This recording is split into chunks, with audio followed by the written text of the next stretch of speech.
When the alien queen laughed, I knew it was over. Not because her voice was loud or cruel, but because it was amused. The chamber was silent, except for the low hum of gravity engines and the distant pulse of a dying star beyond the citadel walls.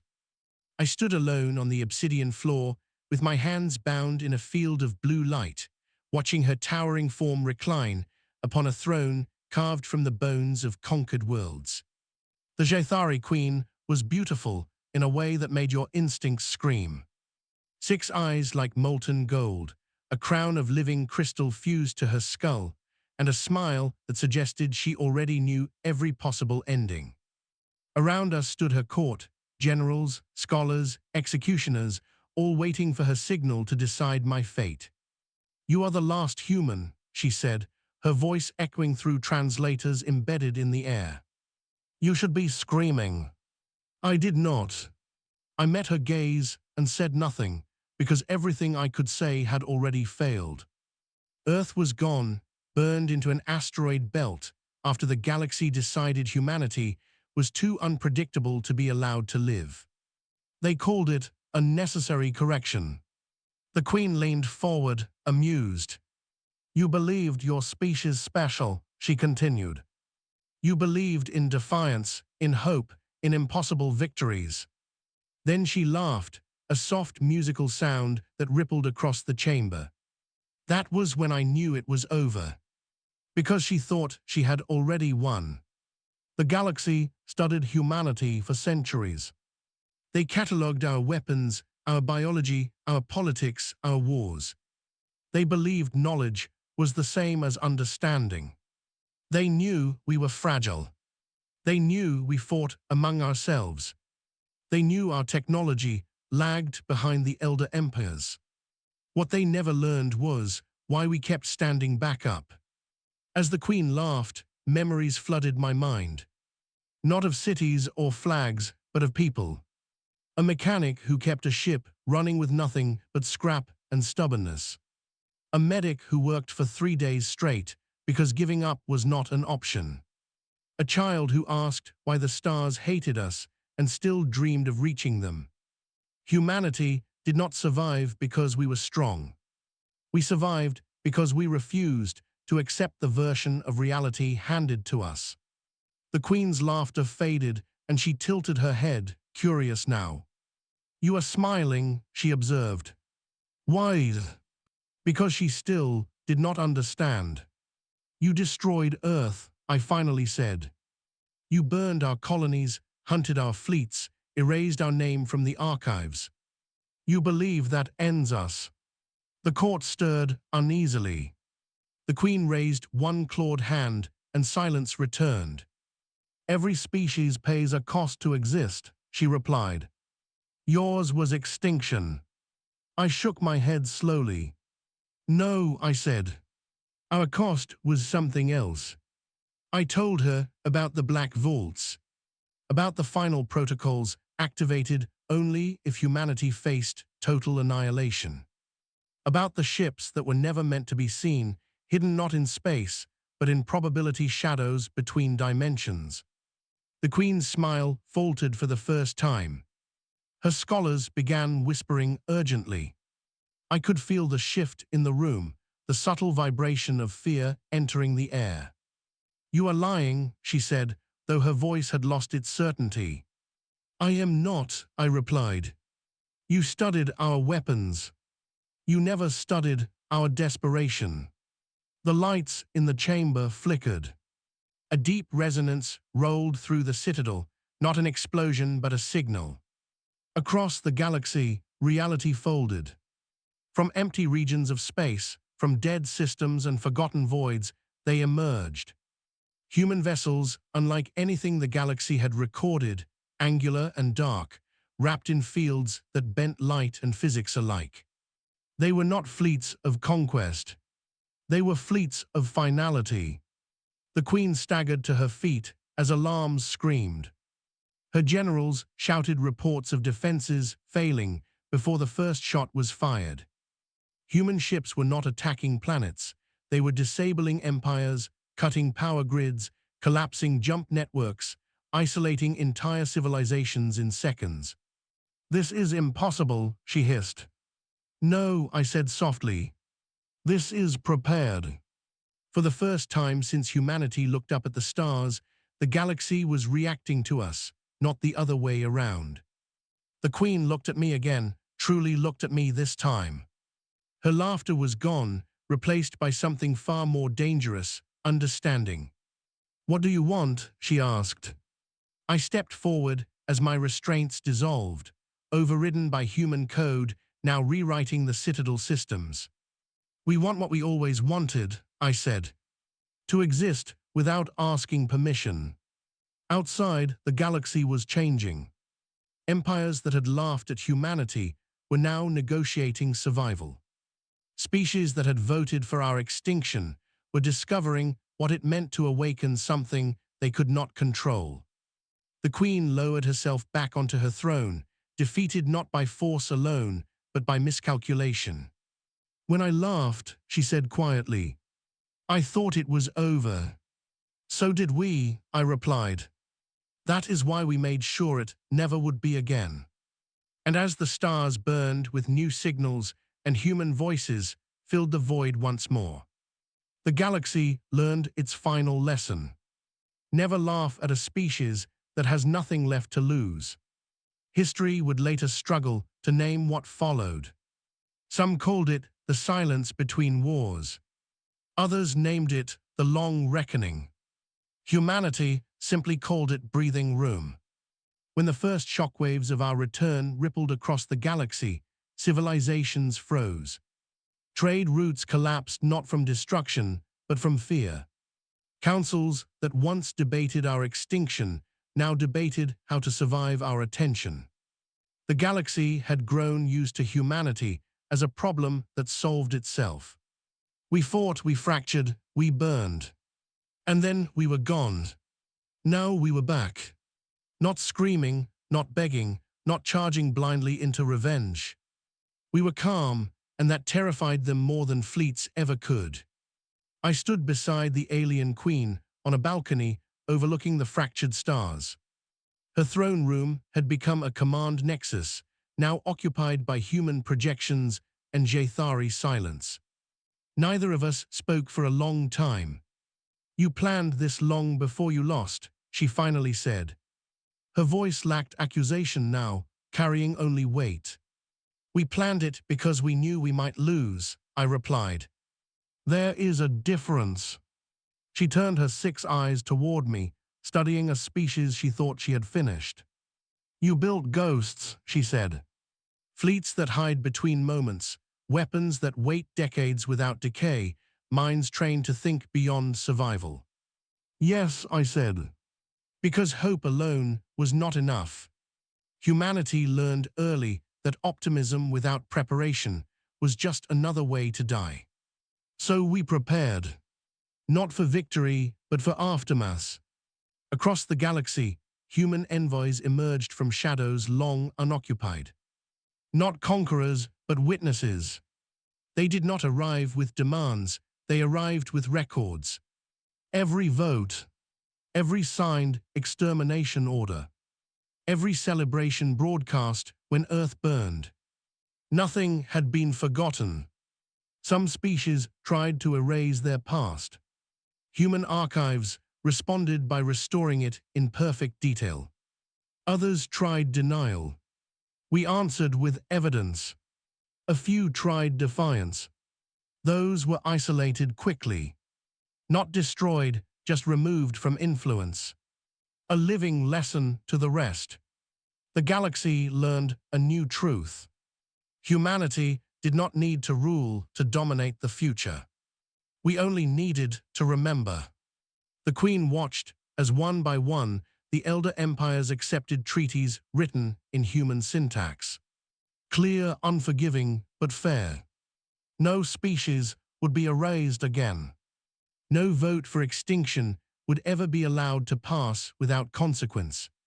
"You have become judges," she said quietly. "No," I corrected. "We became proof. Proof that extermination breeds escalation. Proof that cruelty creates survivors who learn." proof that laughing at the defeated is the fastest way to become obsolete. She was silent again. I could feel the weight of centuries pressing on her thoughts. "What will you do with us?" she asked. "With those who laughed." I looked out at the stars, at human ships drifting like patient sentinels, at worlds still burning from older wars, not of our making. "We will do what no one did for us," I said. "We will stop before becoming monsters." That answer unsettled her more than any threat could have. Humanity had always been dangerous when cornered. But now we were dangerous because we had learned restraint. In the months that followed, the galaxy changed its language. Words like acceptable losses vanished from official doctrine. Terms like necessary extinction were erased entirely. Not by decree, but by fear of consequence. Human academies opened their archives. Not our weapons, but our failures. Wars we started and regretted. Mistakes that nearly ended us before anyone else tried. We taught the galaxy what pain looked like from the inside. What desperation created. What survivors remembered. Some listened. Some did not. Those who did not found themselves alone in a universe that had learned caution. The alien queen remained alive. Stripped of empire, but not dignity. A deliberate choice. A reminder that survival could include accountability. One day she asked me something I did not expect. "Do humans forgive?" I thought about Earth. About oceans turned to steam. About cities that would never hear laughter again. "Yes," I said slowly. "But we never forget the lesson." She nodded as if that answer confirmed something she had feared all along. When humanity returned to the stars openly, we did not build monuments to victory. We built memorials to absence. Names of worlds that no longer existed. Species that vanished before anyone cared enough to object.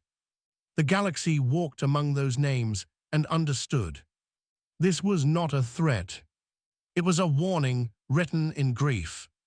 And somewhere deep within the historical records of 1,000 civilizations, one moment was recorded again and again. The moment the alien queen laughed.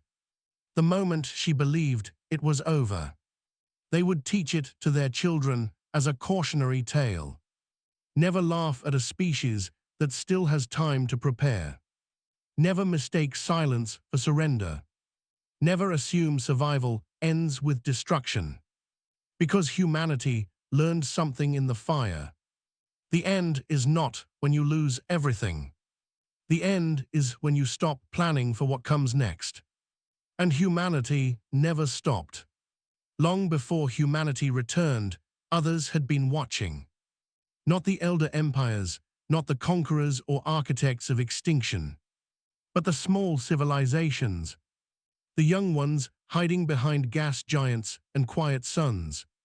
They had seen what happened to Earth. They had learned the lesson everyone else ignored.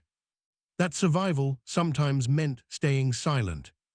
That attention from the powerful often ended in erasure.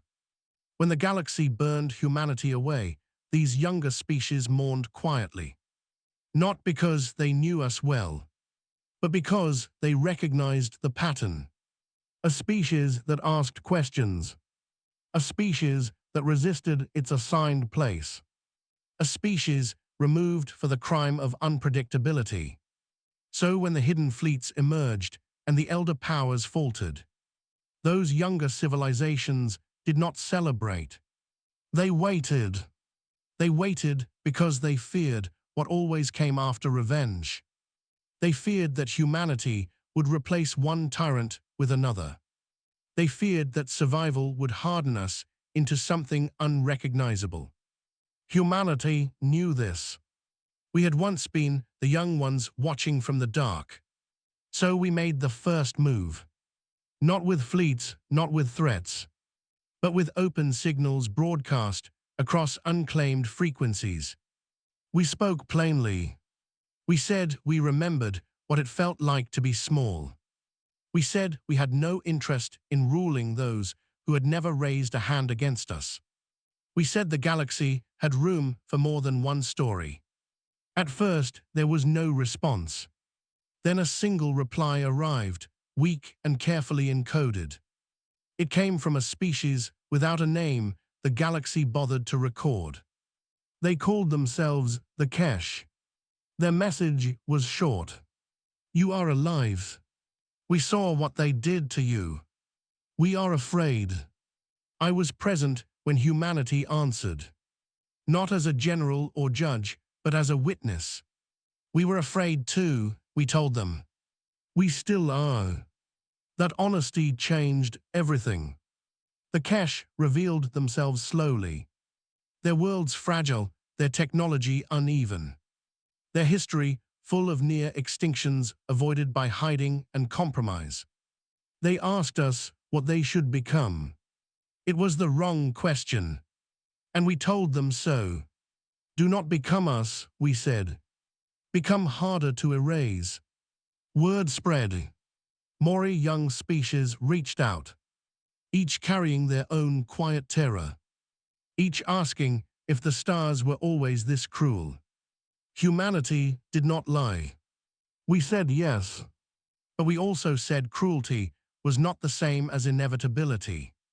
We shared knowledge, not weapons, methods of decentralization, archives hidden across time and space, cultures designed to survive loss without losing identity.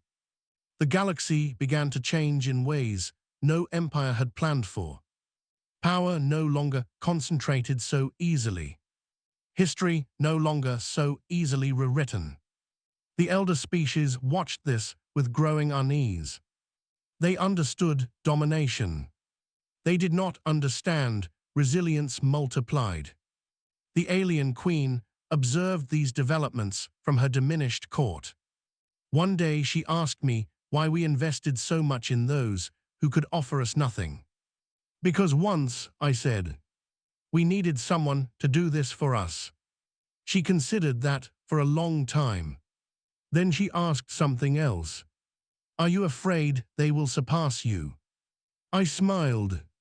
Yes, I said. And that is how we know we are doing it right.